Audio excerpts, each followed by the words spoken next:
Hello everyone. Now I am back with The Tempest Part 2. Let me just recall about The Tempest and characters in it. Prospero is the main character and the magician in the story. Miranda, Prospero's daughter, Caliban was misshapen creature and a servant of Prospero. Sycorax, Caliban's mother, Ariel, sweet spirit in service to Prospero, Ferdinand, son of Alzano, the king of Naples, Antonio, Prospero's brother, Alonso, the king of Naples and the enemy of Prospero. Prospero smiled and signaled to Ariel. The dancing lights vanished, and Ferdinand's trance was broken. Here, trance means dream like sleep. He saw Miranda and his eyes filled with wonder at her beauty. Am I still dreaming? He whispered in this a vision. As Ferdinand saw the Miranda and her beauty, he just fell in love with her. I am no vision, sir, Miranda said. I am as real as you are. As Ferdinand was thinking that he was dreaming, but Miranda said that she was not a vision, she was a real as he is. If you are indeed real, shyly she reached out her hand. Ferdinand reached out his hand and their fingers touched. Wanted to see that it was actually real, so just they touched each other's fingertips and they want to see as they are in real. I saw in the stars that you were meant for each other, Prospero said softly. Your love will undo all the evil done by hatred. Miranda and Ferdinand heard nothing of this, for they were totally lost in each other.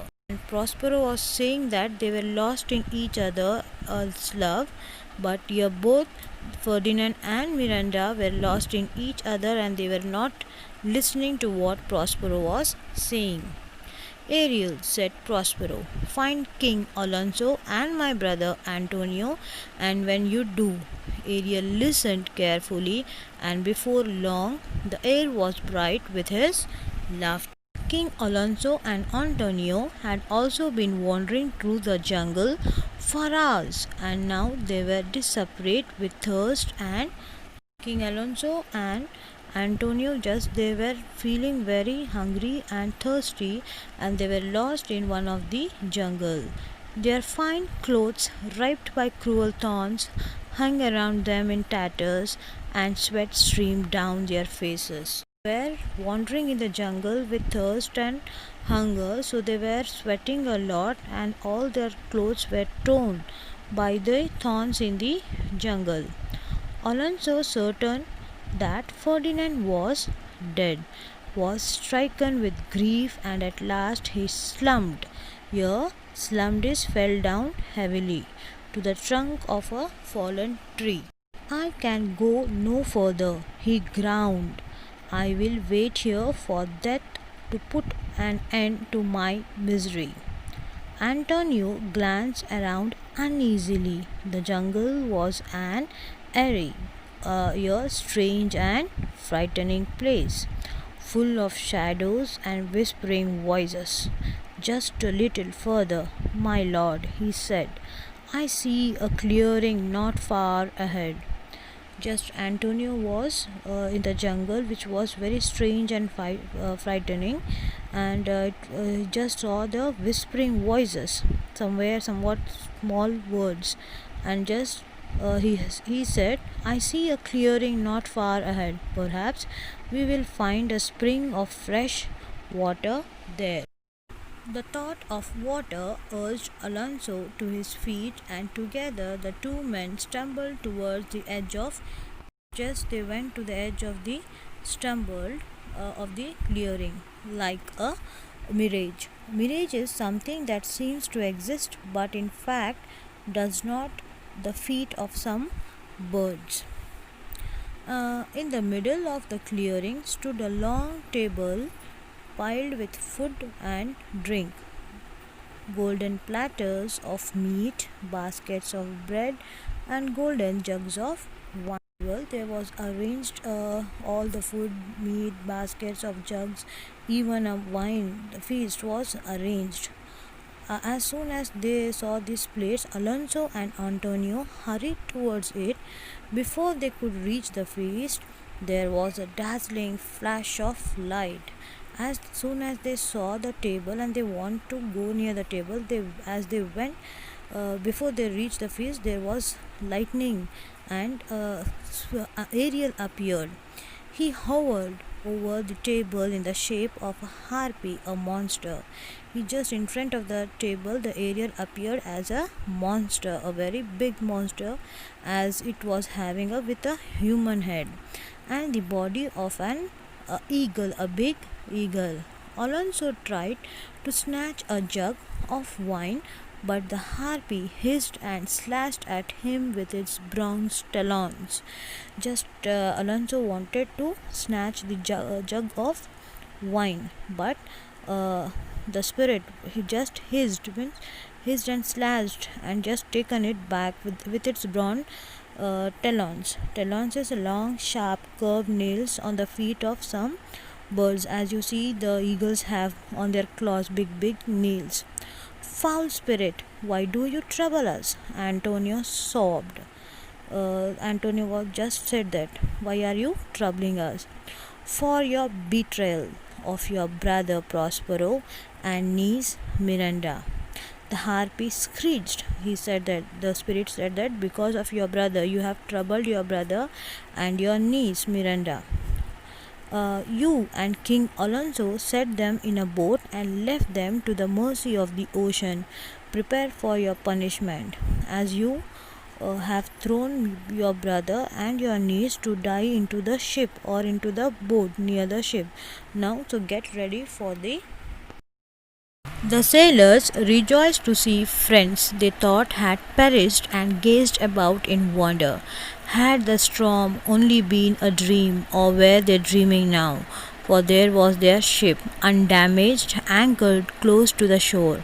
The sailors laughed and scratched their heads, unable to believe their luck. For your punishment. Just they were Alonso hanging over the things in amazement, when the spirit said about such things, and someone was waiting for them, and they were dreaming, and they just the sailors, they were laughing at him, and they were unable to believe their luck. Ariel brought Alonso and Antonio to the mouth of Prospero's cave and broke their trance. Alonso gasped as Ferdinand and Miranda stepped out of the darkness, hand in hand, and his eyes blurred with tears. As the spirit brought both of them in front of the Prospero, and when they in Prospero's cave, and when he saw Alonso saw Ferdinand, that he was having the hand in hand with the daughter of Prospero, Miranda, and just his eyes were blurred and it was filled with tears. What wonderful new world in this that has such people in it, he wondered. The world that will be made when he returns to Naples, and our children are joined in marriage, said a voice. He just said, when we go back to their place, that is Naples, and our children are going to get married. Alonso and Antonio turned and saw Prospero standing behind them. Antonio could not meet his brother's eyes and hung his head in shame.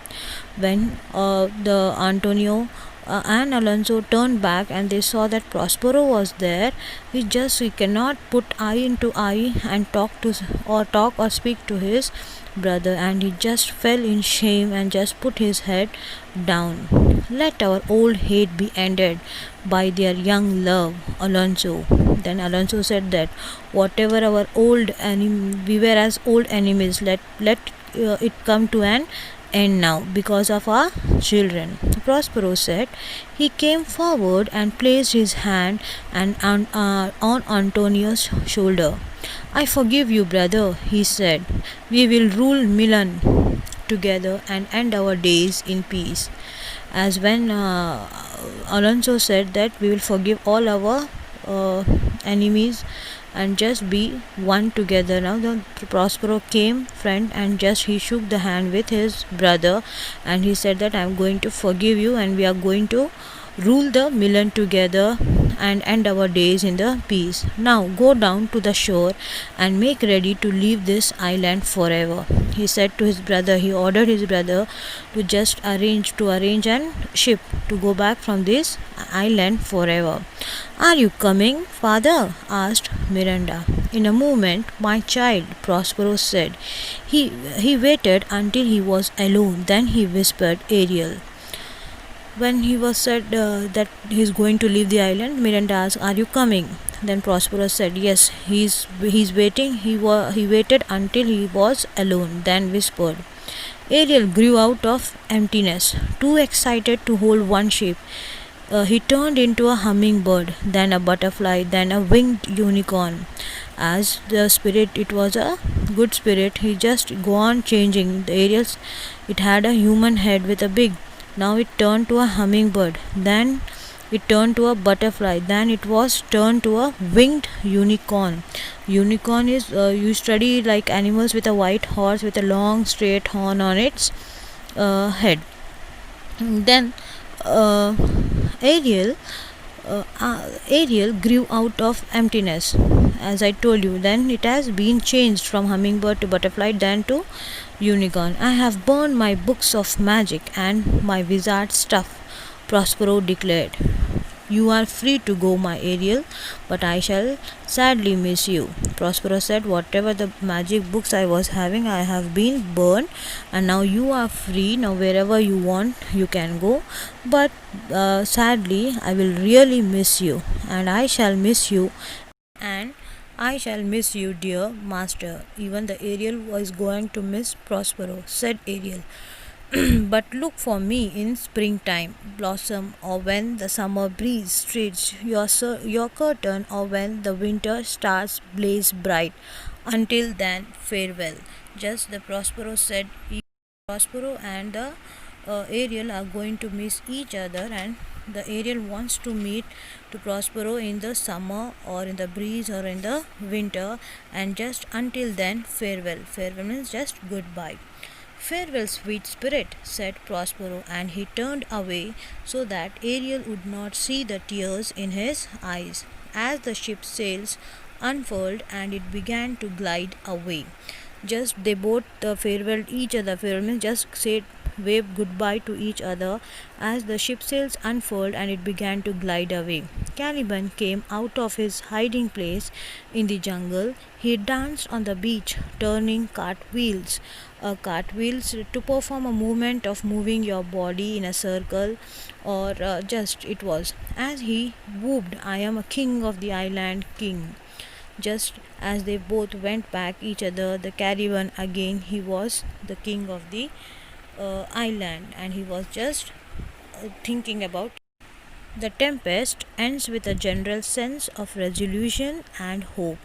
After 4 acts in which Prospero uses magic to split up, disorient, and psychologically torture his enemies, in the final act, he lures everyone to same spot on the island and forgives